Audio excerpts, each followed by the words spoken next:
There you go. You sit here. So Kevin, you sit here. And Okay. If you're unless you want hello, good evening.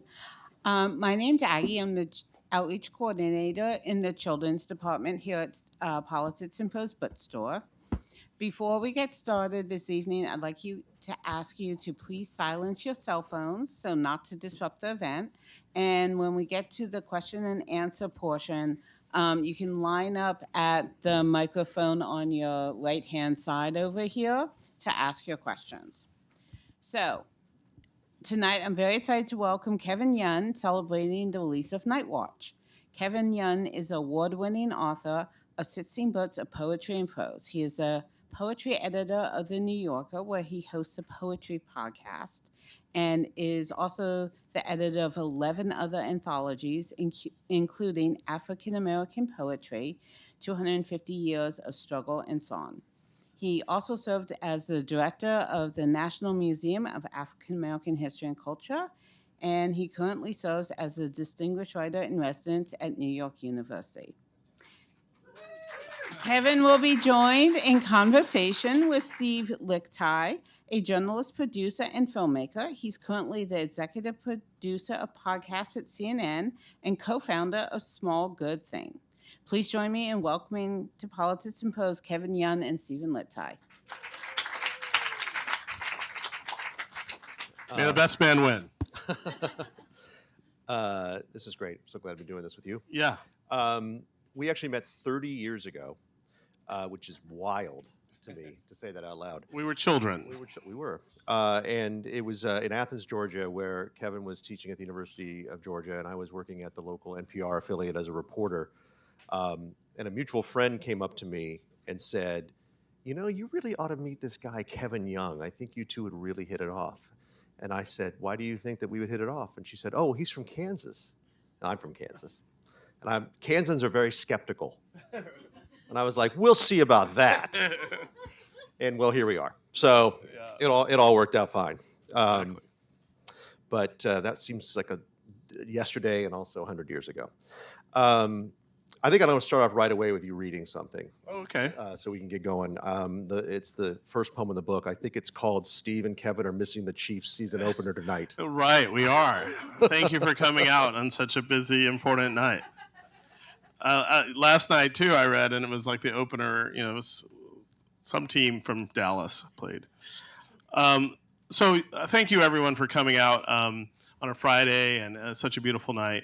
And one of the things that this book is about is thinking about loss in different ways. And it starts with a single poem called Cormorant. And I was really interested in the ways that this bird, which, you know, I always find fascinating and somewhat beautiful, is also considered kind of ugly. And it's a poem of memory. Cormorant. Nobody's angel, even your crown unkempt, looks like an egret in an oil slick. Inelegant pelican diving down to feed. Burnt goose, orphaned stork, you skim close to the water. Nigger bird, we called you, laughing. I've seen you perched on a stump in a swamp, drying your waxless wings raised like a crucifix, unpraised. Black swan, you flood back to me among the memory of my father driving home, his hands a map pointing out shacks where Negroes once lived, now only timber and anger, still there for him forever. Besmirched crow cousin, dirty seraph, tonight you are enough, you'll do. If only I could see you again, hungry, waiting at the edge of the bayou. So that's in Louisiana. Nice. Speaking of birds, I want to talk about the cover of this book because it is so beautiful. Thank you. I I'm love it. They wondering did a great job. where did it come from? What's the idea here? Does it represent anything specific for you? Yeah, I saw it and right away understood what they were referencing, which is the two-headed nightingale, which is a sequence in the book. And the two-headed nightingale was one of the names given as an honorific to Millie Christine McCoy, who was a conjoined twin. She often referred to herself in the singular, so sometimes I do. And she was singular in other ways. She was born enslaved, stolen, and then displayed. Obviously, being enslaved, it was without her permission, but also she was quite young. Barnum was one of the people who showed her as a kind of miracle. But I also think what's fascinating is her parents then sued for her freedom and sued for her, the damages for having her being stolen and won. It's a fascinating case. And then, she won her freedom, was freed, and toured around and sang and created her own songs and was quite a beautiful singer. And I was just fascinated by this doubleness that she exhibits and what's it say about the body and the soul and all these kinds of questions when people often only saw them as a body. And I said none of this to the designer. I just sent them the manuscript, and suddenly they came back with this wild thing with these wild tongues, which I love, and they're also on the spine. So That's really incredible that those are great designers that they can take. yeah, Those Knopf, dimension. I'm so lucky. I've been on Knopf almost 25 years, so I really appreciate. They have a colophon in the back telling you the fonts, and they're always really sensitive about how these things look and feel. And I think the British edition of this also has a gorgeous cover. It Sorry, I does. don't have It's it in the front of me. back room. I brought it, but I didn't bring it out. So you'll have to go to Britain, catch a flight, order it. But just for reference, it's the Cormorant, and it's from the Audubon book. Good job, designers. You're not a Kansas native, which that's okay. It's a blow. It's a blow. I know. Yeah, but you basically are in my book. But you were born in Nebraska, Ugh, yes. correct? Which is better than Missouri. What do you? Yeah, Missouri. How far back we going, Steve? Yeah, exactly. We pretty far. 6 different places you lived before the age of 10. Yeah, Which is, could you name them? of course. I was there. Yeah, go for it. We lived in Nebraska, and then we moved to Boston before I was 1, and then we moved to Chicago for a year. We moved back to the Boston area. I was there for the Blizzard '78, which is an incredible event that I've struggled to write about, but maybe figured it out finally. And then moved to Syracuse, and then we moved to Kansas when I was 9. Got it. So all that was before I was 9. I don't think I really knew that about your pre-10-year-old Yeah. history. We have talked a lot about Kansas, and you have also a connection to Louisiana. Could you talk a little bit about how important place is for you when you write and the Sure. writing of your poetry? Well, you can tell from that first poem, place is very important for me. And, what struck me in that poem and in my previous book, which was called Stones, was all about pretty much Louisiana. And both sides of my family are from there. My father's family been in this patch of land in Louisiana for 200 years. So feel very rooted, but also then, as you noted, I was uprooted a lot, and so it was this kind of one constant. And when I say we were driving home, I don't just mean I mean home in the biggest sense, because that's what we always called it, Louisiana, home. Oh, I'm going home, my dad would say, or we're going home. And so home for him, though, as you can tell from that poem, was also fraught in this way that he would remember the injustices. Both my parents picked cotton and saw things that I think many people did. And so how do you think about that and live with that? And I think they had different ways of adjusting to it. And my father was often, as I say, like it was like timber and anger for him. And I want to understand that. And then I also want to go other places in the book. And so the book starts with there, but it really travels, in that last sequence, which we'll read from later after going through Millie Christine's travels. It travels to this place of hell and purgatory and paradise, these kind of both imagined and sometimes it feels like actual places. And so this book is a little different in that it was interested in kind of the metaphor of place as much as place itself. But there's other, actual places that course through the book, and place is so important, I think, to all of us in different ways. But as a writer, it's where I return to over and over. Did you, growing up, because your sort of formative years were Kansas, did you feel at home in Kansas as an African American boy, man? Yeah, like I said, home was kind of Louisiana.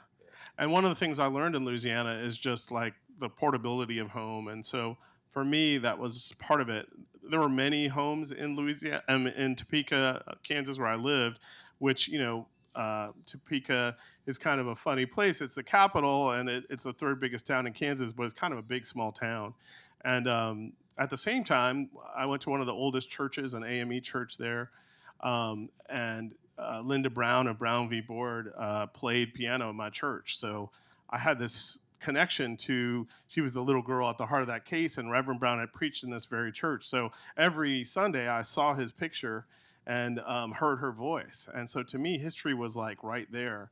And so I had this deep connection to Blackness in Black Kansas, which for some people can seem like a contradiction, but as you know, Kansas was started because of slavery. And so to kind of be in a place where it has this rich history, but also a contested one, I spent many books writing about that. I have a book called Brown, like I said before this one. But, in this book, I really was interested in a different kind of thinking about, if not American life, then human life. Like, how do we survive? What makes us tick? What's the body and the soul and do these things sort of matter in a world where we're hurtling in a planet in times of flat circle, and all the things that sort of feel like are more urgent, but actually these are the urgent things for me. We talked a little bit about the Two-Headed Nightingale. I'd like you to read a section of that part of the book. Sure. I do whatever Steve says. I learned a long time ago. So one of the things I mentioned is she refers to herself sometimes as singular and sometimes plural. I think I'll just read a few from toward the end of the poem, and it's actually two different sections of the poem, but I'll just jump through those. All over Europe, we sung, saw the devil drawn like us, many-limbed, dark. We devour nothing. The doctor's despair, the dual unity, are raised up by applause and what the crowds recite along. 2 heads, 4 arms, 4 feet, all in one perfect body meet. Excuse me. My maker knows what he has done. The audience's hands delighted, made one. It is the after both of me is after. No grave wide enough to hold us or deep. I, who held each other, alive, entwined. Us is what we wrest from the dust. We recite to each other's backs, hum hymns to the neighbor children, and even to the Siamese twins whose land adjoins ours. In the Carolinas, where I was born, where I hope one day to go, how the snowflake goes, unique, but never alone. Fire came for us at last at home. We escaped right before the roof became the floor and watched it burn. All is ash. That night, perched in the cold, the white plague caught Millie by the throat. Our chair, made of antlers, survived. Our books all scraps, singed, pasted back like us together. Thanks. How long did you want to write about these twins? Well, I mean, I think I didn't know I wanted to write about them, but I was fascinated by them. And so I actually started with collecting the images of them, which were, sold before they were free, and then they sold them themselves. And they're amazing pictures, throughout their whole lives from when they're little, cabinet cards and carte de visite. And so I started collecting those, and a lot of them, they have musical instruments, and they're posed and seem very like present. And they live fairly old, especially for having some medical conditions.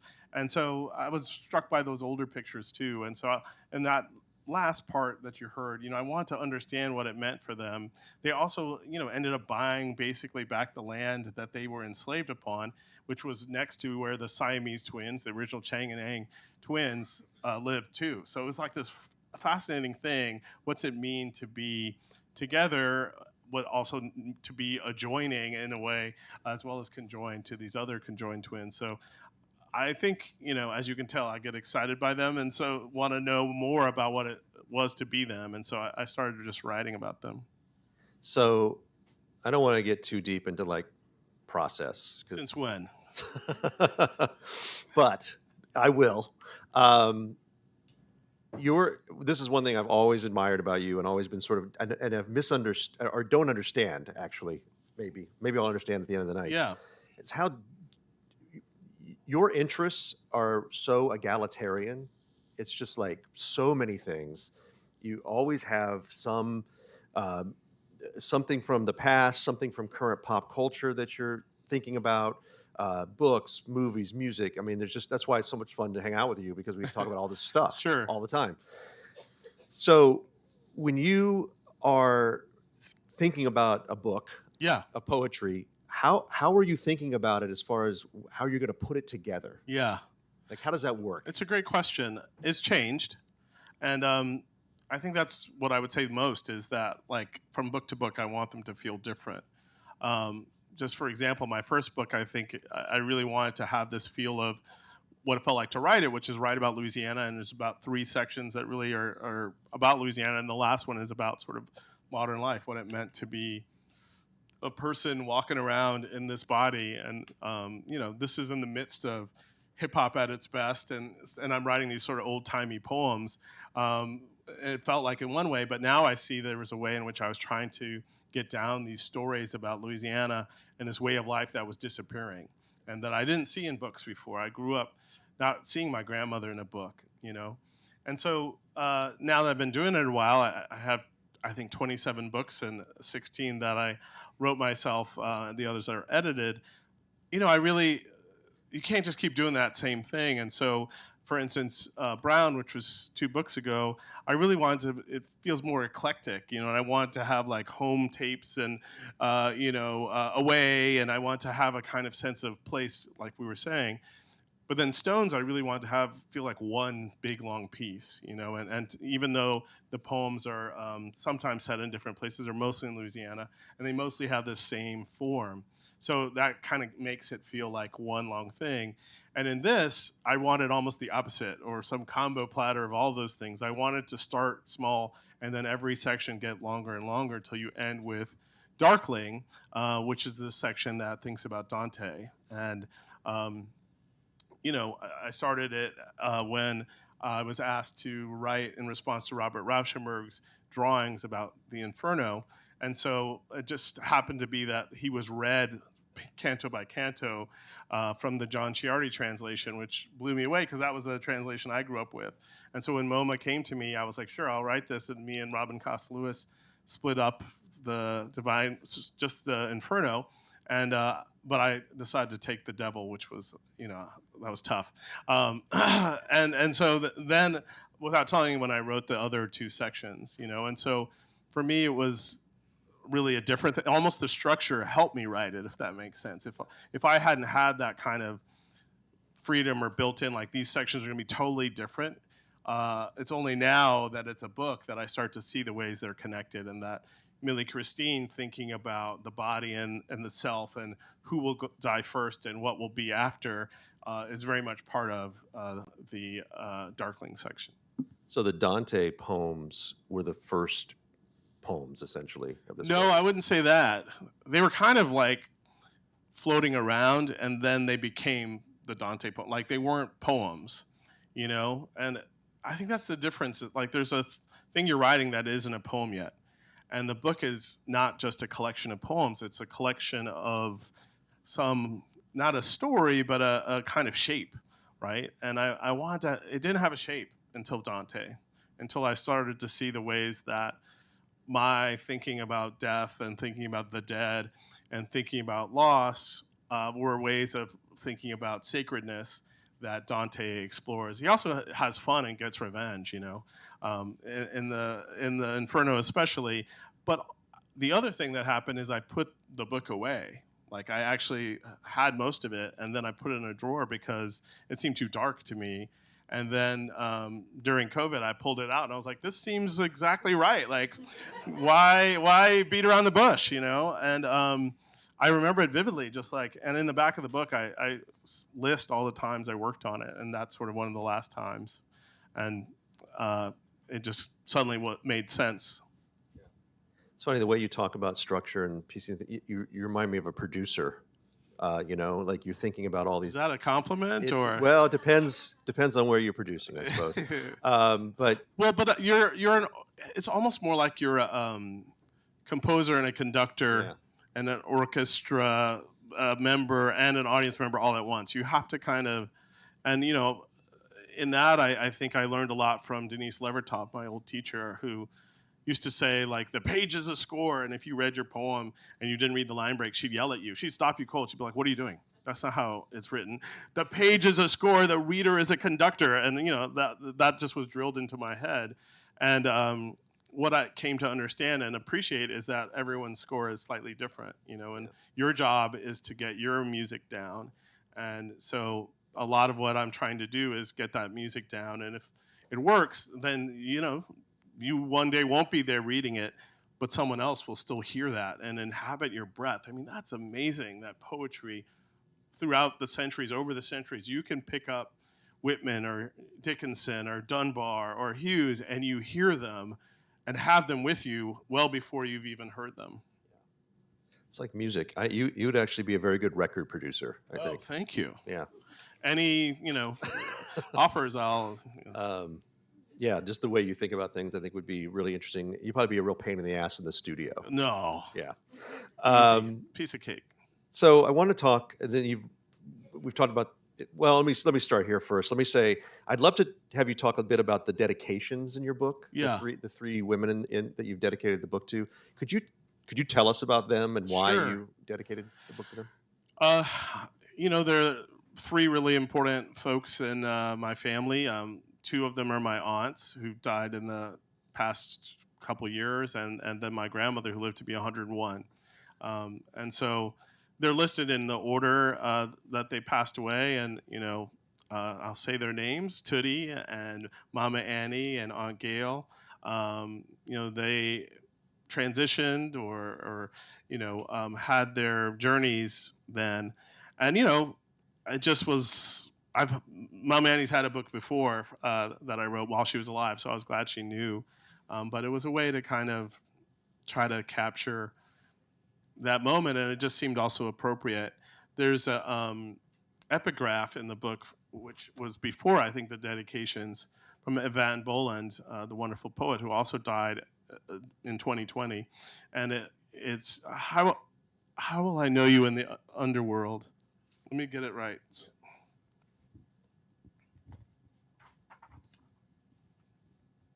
How will I know you in the underworld? How will we find each other? What a beautiful idea of sort of knowing, and there's something about that in the book, and same with that in those dedications. So this leads me into just a quick discussion about grief, which is something that really permeates so much of your work. I think a lot about the book Dear Darkness, which essentially was entirely about grief, I think. And I'm right currently in my life, my professional life, I'm sort of immersed in grief with the podcast that Anderson Cooper does called All There Is, which is all about grief and hearing about other people's grief. One thing that he has said is that he does not see grief as a process. He hates process as a word to describe grief. Interesting. And he believes essentially that you're just it's always there with you. Yeah. And it maybe shape shifts, but it never goes away. No. And I'm wondering how you think about grief. Well, in this book, I talk about it as a language, and you kind of end up learning it despite yourself, So there's a quality of immersion, let's say, that happens. One day you don't speak it, and the next day that's all you can talk about. And I think poetry is there to help you navigate that, to help you understand the ways that sometimes there are no words for it. The other best advice I had after I lost 3 people really in a row, my father, my grandmother, almost 2 or 3 months to the day, definitely died of grief. And his close cousin, essentially my uncle, who was about 6 months later. And that was just really tough. And I remember talking to someone about it, and he was like, some days are just terrible. You just get rid of them. Like, they're gone, flush them down the toilet, I think he said. And that quality, I think I was always in grief trying to make it the best day ever. Like, here, today I'm going to feel better. It's like, actually, that was making me feel worse, is constantly trying. Instead of like, yesterday was a bad one. Today was not, but there's tomorrow. And I think that's what, for me, poetry helps us understand. You're not alone. That kind of commonality of grief and being able to talk about it or hear about it. And sometimes talking with a person who can be hard. But it's why we eat too when someone's gone. It's like a form of sustenance, just like poetry. It's a form of community, like poetry, even if it's by yourself. And you can forget all those things that make you a human, I feel. And so for me, writing this book was really different because I started it when my father died and when I wrote some of the poems that are in Dear Darkness, which Dear Darkness, not to go too long into it, but it was a book that I was writing about Louisiana, and it was sort of like a return to it and kind of celebrating it, and it was thinking about food, and there was a level of joy in it. And then all those poems became elegies as soon as he died. They didn't change one word, but suddenly like praising this one moment or this one foodstuff was like, mourning him. And so that was kind of taught me a lot. And I ended up editing a book called The Art of Losing, about grief. And a lot of folks come up to me still and say that book helped them. And it certainly helped me doing it. Do you find that you can write about, when you're writing about, well, it's interesting because it sounds like with Dear Darkness, it wasn't poems about grief, but they sort of became that, after There's the grief fact. poems in there. Don't get me wrong. Believe me. Yeah. But do you find that you can write about grief when you're down, or do you write about it when you're up and sort of looking back? Does one know if one's down or up? I don't think I'm as aware of it as, Langston Hughes used to say he could only write when he was sad, which I love when he says that. Because I was like, really? His poems are kind of funny sometimes. But if you think of it that way, they're kind of bittersweet, and they're cures for that. And I think that's a blues notion. So I think I try to approach it more in that. Like, sometimes you want to say something that you don't know, and sometimes you are like, that's kind of funny. I never thought of it that way. Or, it's everything under the rainbow. I think it can be hard to write about the place you're standing while you're standing there. So sometimes distance helps, but sometimes a moving conveyance helps. Yeah. Sure. So this is a good moment, I think, for you to read something from Darkling. Yes. How's everyone doing out there? Good. So nice being here at Politics and Prose. I've been here a few times with different books. As I said a few times, it really follows Hell, which I call The Dark Wood. And then the second section is called Werewolf Hill. And then the last section is called Resurrection City. So I'll just read from a few from different parts. This is called Beyond, from the first part. What if the body is what we bring with us beyond? It is the soul stays here, sullen, inconsolable, not so much wandering as waiting to be found, reunited, dirtied in the end. It is enough then to see the soul let loose only in those moments of ecstasy, not when we leave our body, but when our body arrives finally, and our soul sups, fed like the dead. Hands hungry as stray gloves. Fingers may fill them, but still they need the noun of the soul's smell, its plangent personhood. The more they eat, the more they need.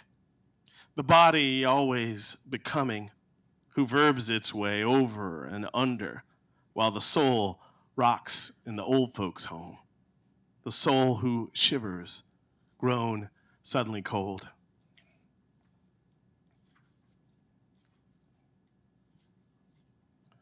Maybe that's enough help for tonight. I will read this poem, which is about Keats. Keats, as you know, died looking out at the Spanish Steps, and so this is called The Stare. The heart it hoards, how I know this. The small, strangled, shining room Keats lost his life in and to. Beyond the window, sunlight arranging itself on the Spanish Steps while the poet watches. Sweet azure of the East. Outside, snapshots of the tourists and teenagers tired of what they don't know yet. What will become of us? Ash, unasking. The death mask made of Keats, no longer breathing. Look at it, not look at us. Beyond the window, the stairs stretch heavenward, stranded, without 1 ounce of shade. Ledge. No use telling the dead what you've learned since they've learned it too. How to go on without you. The mercy of mourning or moving. The light that persists, even if. Beauty is as beauty does, my mother says, who is beautiful and speaks loud so she can be understood, unlike poets who can't talk to save their lives, so they write. It's like a language. Loss can be learnt only by living there. What anchors us to this thirst and earth, its threats and thinnesses, its ways of waning and making the most of worse and much worse, if not this light lifting up over the ridge. I'll just read a couple more.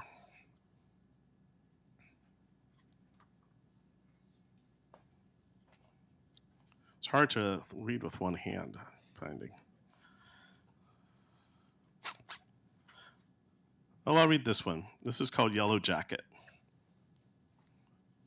The way wasps want your house to be their house, so the dead try and make your home their own. They move in, promising to stay only a week.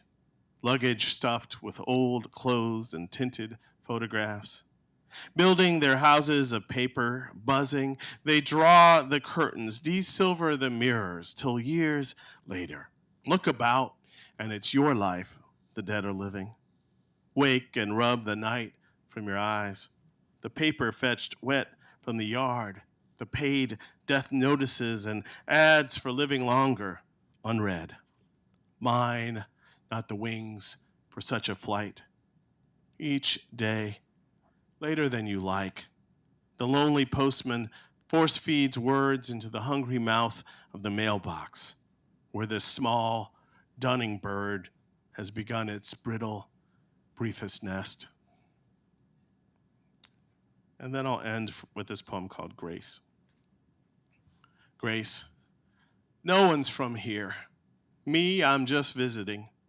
When I go, don't dare sing Amazing Grace, that tune some slaveholder wrote while at sea, the national anthem of suffering. When I'm gone, don't gnash or weep or retch like me. What my life has become is known above. When I fly away, don't dare hold no vigil, no candles.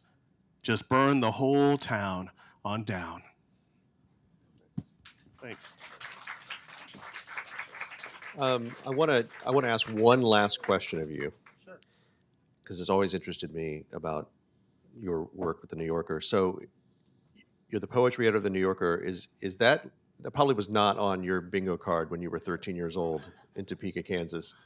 Well, what's weird is, I say this in the anthology I just said of the New Yorker book of poems, The Century of Poetry in the New Yorker. I actually couldn't have imagined that, but I certainly thought about the New Yorker as a place that maybe one day I could be, whether that was in the magazine or at.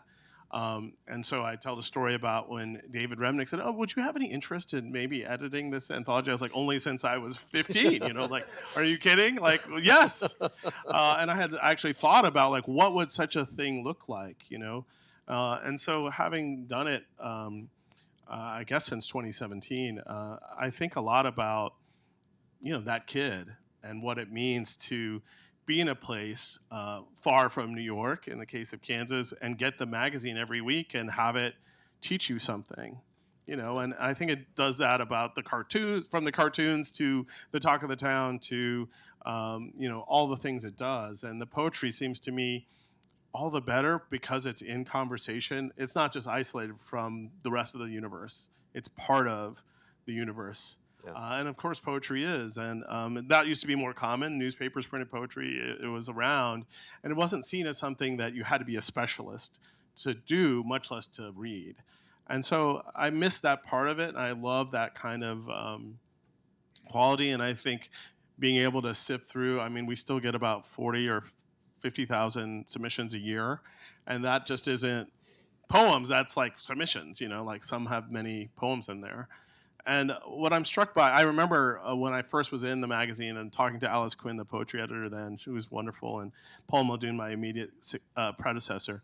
I was like, "Oh, you get so many, what do you do about it?" And she goes, "Oh, I'd worry if we didn't get that many." And in a way, it was like a kind of sign of being entrusted with this legacy. And having just done this anthology of 100 years, I see it all the more and closer. We published 13,000 some poems over the years, and I think I read about 7,000 of them. To really figure out what needed to be said and kept, and it was so interesting to see, and it's an honor to be able to do it. And I think editing sharpens your own work, I think, and makes you think about what's good and what works. And just for any students out there, I find that to be so important, because I'm struck by how oftentimes people submit and they don't know what their best work is. And so you'll be like, "Wait, you put it on page 10, like this great poem? Oh, wow, how interesting."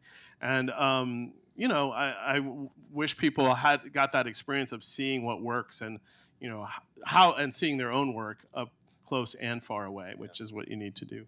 State of poetry in America is good. Excellent. All right. The shorter version, the longer version, is I think it's really rich. I think we've had like really interesting poets laureate, for example, Joy Harjo and Ada, who did really interesting public projects. I see the ways that a lot of diverse writers, a breadth of poetry and a depth at the same time. I think that's really important. And I think there's more to come. Thank you for all those answers Thanks. to all those questions. Now it's time to hear from them. Yeah, we have time for questions from the audience. So if you've got anything, please come up to this microphone here. Yeah, so everybody can hear you. Anyone? Please come up to this mic here, sir. Yeah.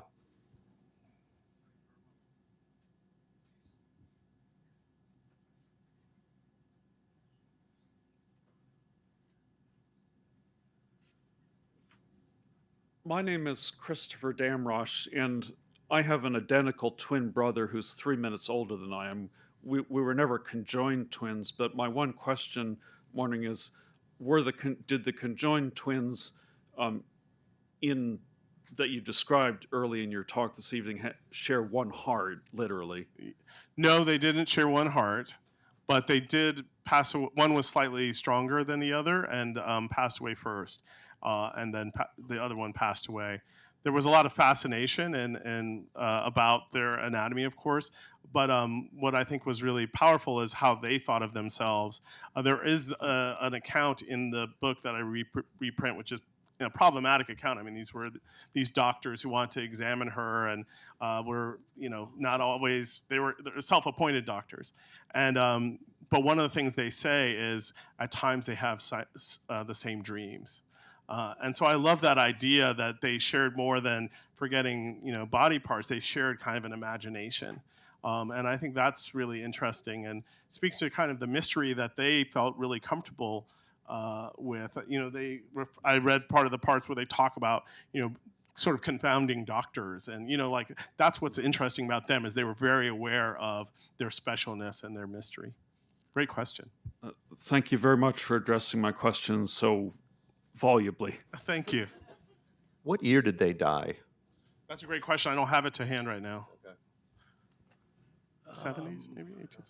I was going to ask something that's sort of comic, I hope. Okay. Lots of times people use the Iliad, the Odyssey, Beowulf, Grendel for a poem. Is anybody writing the Trumpiad? Oh, I don't know. Yeah, don't know the I think answer. it's a wonderful subject.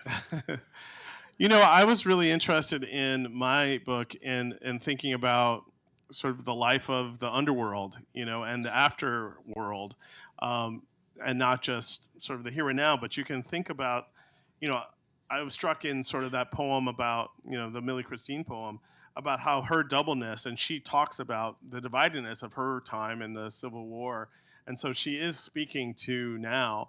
I think the best people who are writing about now or anytime really aren't just sort of being obvious. They're like finding metaphors for it. Someone like Seamus Heaney, who I study with and who is a tremendous poet, I love that he found this metaphor to talk about the Troubles during the Troubles and use the bog people. So, comic works, but also so does finding this metaphor that might speak longer or louder.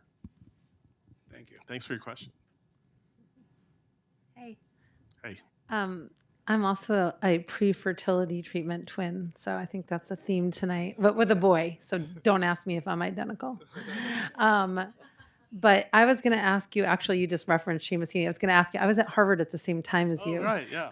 And I was just going to ask you what that was like for a budding poet and you. Well, Seamus was terrific. I almost said is, because he was really down to earth and approachable. He actually lived in Adam's house, my dorm, so he would like show up at a tea and, oh, Seamus, can you read? He'd read a few poems, or you'd see him read like in progress work, which, it was before, luckily, the Nobel in the sense that I think I would have been too awed, but he was it was just the right time for me. And he also had sort of grown up in a not totally dissimilar situation to Louisiana. He wrote about farm life and country life in ways that really taught me how that could be just as important subjects for poetry. So it was really the right exact time for me to meet him. He was also, we would go have a beer, after I graduated. So he was just like kind of It's amazing. He liked a good Guinness and he liked a good conversation. He was very funny and self-deprecating, but he was so soulful. I'll give you one quick anecdote about Seamus, is that he came and gave this big reading in Sanders Theater, the huge lecture hall there, which holds like 2,000 people. So he gave this terrific reading. It was after he had had a stroke, and he read poems about having had a stroke and survived. Great. I mean, just tremendous sort of homecoming, packed. And afterwards, I'm walking, and there was I saw Harvard Bookstore, which is across the street, and I said, "Oh, I think I'll go in there. Oh, there might be a reading or something." I walk in, and there was a reading going on by other local poets, and there's Seamus. He has left his party for his reading to go to another reading. Amazing. And I dare you to find another poet who's gone to another reading. I'm not going to another reading after this, And I think that's what was so incredible. He was so generous. And so even funnier is one of the people there was Bill Corbett, a wonderful poet who lived in Boston. And he said, "Seamus, you're here." And he told me later that they had each agreed not to go to the other's reading. And Bill didn't go to the Seamus reading, and Seamus went to Bill's. Aww. So, he was just an incredibly generous person, and his legacy is large. Thank you. Thank you. Other questions? Don't want to have to make Steve start asking me about Nebraska. Why? I have a comment. This Yeah. is sort of a comment that's maybe a question. It just reminds me when we lived in Athens together. I remember one day you and I went into Jackson Street Books, which is this wonderful used bookstore in Athens, and we were looking around, and you pulled this book off the shelf and said I should buy it, and it was Richard Hugo's *The Triggering Town*. Yeah. And I still have that copy. And we didn't really talk about why I should buy this book. You just like something like I would like it, and I read that book and I didn't realize that like a regular person could be a poet. Yeah. You know, he was just a working class guy. sure. Worked for Boeing, I think. Yeah. And I Well, remember he flew in the war, and he had incredible guilt over that. fascinating guy, and I actually realized how much of that book helped me in my own career. Yeah. You know, thinking about how It's a things are great created. book. If it's here, you should fight over the copy. It's you know? awesome. It's a thin book. Yeah, you can read it in an hour and a half. It's great, but I remember that so vividly because it sort of taught me I'm so something glad you. about poetry. I don't remember it and as work. vividly as you, but I remember going to bookstores and you know, that was a great thing about Athens then, is it was like bookstores and music, and everyone was in a band. You know, not us. No, thank God. But everyone else, like my students, then like they would be in two bands. It'd be like my other band's playing this weekend, you know. But just a little bit about Richard Hugo. I mean, I think he was really tremendous, and he started the Montana program, MFA, and was really a hero there. But one of the things I loved about him in the Triggering Town is he's like, this is the best advice. You know, you follow my advice. And then the second thing he says is like, if it doesn't apply to you, ignore it. You know. And then the third thing he says is take number 2 pencils. Only write with them at 45 degrees on your desk. You know. And he starts to get you to understand that you have to have these kind of obsessions that are yours, and he doesn't want you to necessarily use the pencils, though maybe try them. But he also is trying to get you to say, like, if you don't have a few things like that the rules that you have for you, you're missing something. He also is saying, like, you have to get out of your own way when you're creating. Yeah. And he's really smart about it. And just really quickly, he says there's the triggering subject, and then there's the real subject. And when you're starting out as a writer of any kind, I think this is true. You think you sit down to write about trees, and trees start you off. That's the triggering subject, and you start to believe your poem's about trees, and it's not. You know, my poem is not about cormorants. So you have to kind of, what's the real subject? How do you? And he calls it right off the subject. And that idea of you have to get out of your own way and the imagination and the leaps is really fruitful, I think, and a good reminder to us all. I see it a lot in my own work, other people's work of creative work. The triggering, you get stuck in the triggering. Yeah. And it nothing happens. It doesn't Yeah, isn't develop. that, it's fascinating how that happens. I mean, we should start our own podcast of That's what I'm saying. creative triggering podcast. Did you have one last question? Well, I love the discussion of process, so please keep that going. And love how you dive into that in your conversations on the radio hour Sure. of your poetry podcast.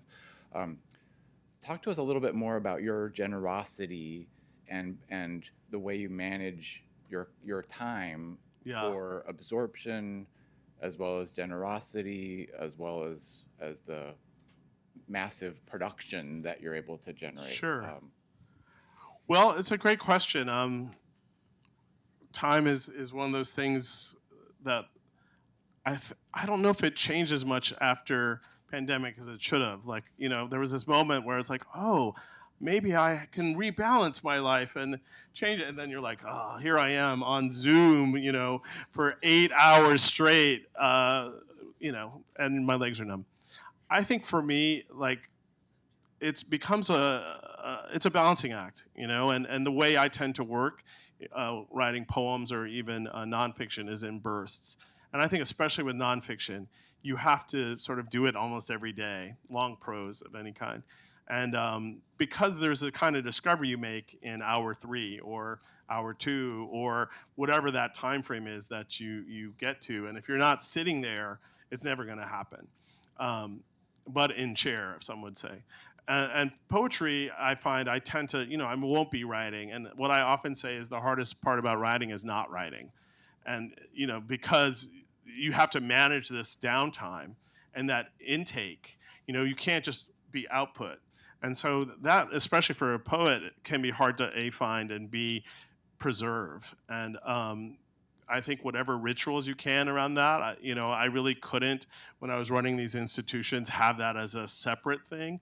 But I was able along the way to find times to write, weekends or whatever, to sort of cram it in and work in bursts. And that just is more how I work. And if you think of sort of another genre like painting, that's how the painters I know work, artists I know work. They have a show, they start working. You know what I mean? They're not like sitting around every day. Like they're like, oh my gosh, I got to, they might be painting all the time. But then when they have a show, suddenly they're intensively at it day in and day out, And that kind of messy intensity, I understand as a process and tend to try to do that. I also tend to work on different things at the same time. So if I'm hitting a wall with this, I turn to that. And you kind of can see that in the back of the book where I list all the dates. It's pretty obvious that I'm working on other things, and other books have come out in the midst of those. But, it's a way to kind of maintain when you lose steam on one project. I think the trickiest thing is focus when you're doing that, because you can cast your net so wide, you're like, everything I have is half finished. I have, 10 half finished projects, and I'm fairly good at finding the moment where it's like, this one is the one that's next. I'm in the shoot, I almost feels like, and you're just shooting down this, one way, and you can't stop that, and you can't stop the momentum. The last thing I'll say is the hardest thing is letting go, and letting go of a thing, especially if you worked on it a long time, especially a long book. Releasing this. I'm sure there was some part of me that put it in a drawer because I was like, I just can't think of it. Like, it's too much. And even then, after I had it, I had a long time. I could have released it a couple years ago. I was like, wait. And I was like, oh man, the other day when it came out, it was like, that's a weird feeling. You feel a little bereft. And so how do you kind of navigate that? Again, it helps to have another thing that you're working on already. We have time for one more, if anybody's got anything. You gotta make it to the mic. Hi, Thanks. thank We'll you be quick. for a great event. Thanks. Appreciate you being here. You seem like the kind of person who finds meaning in everything. So, two-part question. Is that true? And if so, how do you manage that on a day-to-day basis? Great question. Those who know me know I actually, I watch a lot of trashy, terrible TV. And what I like about it is probably what people don't like about TV is I don't remember anything about it. So people will be like, it was such and so season of The Bachelor. I was like, I have no idea who you're talking about. At the time, I find enough to invest in it and watch it. And sometimes I'm doing other things. I can kind of write with the TV on, which is strange to people, but it's like radio to me. So no offense, radio.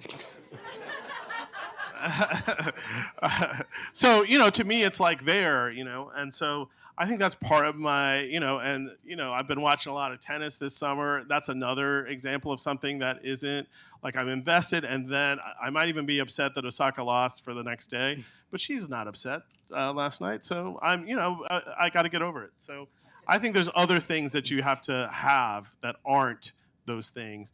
And at its best, I think that's what sport is meant to be. That's what, some aspects of art are meant to be. You're meant to enjoy them and then not necessarily dwell on them forever. I mean, I think movies had that quality for a long time for me. And now I feel like the movies aren't even as enjoyable as that, And so it's like, how do you find the thing that, brings you enough joy that you're distracted and then you're not having to like overthink. So I find meaning in different things, but not everything. Thank you. Thanks a lot. Appreciate it. Thanks, everyone.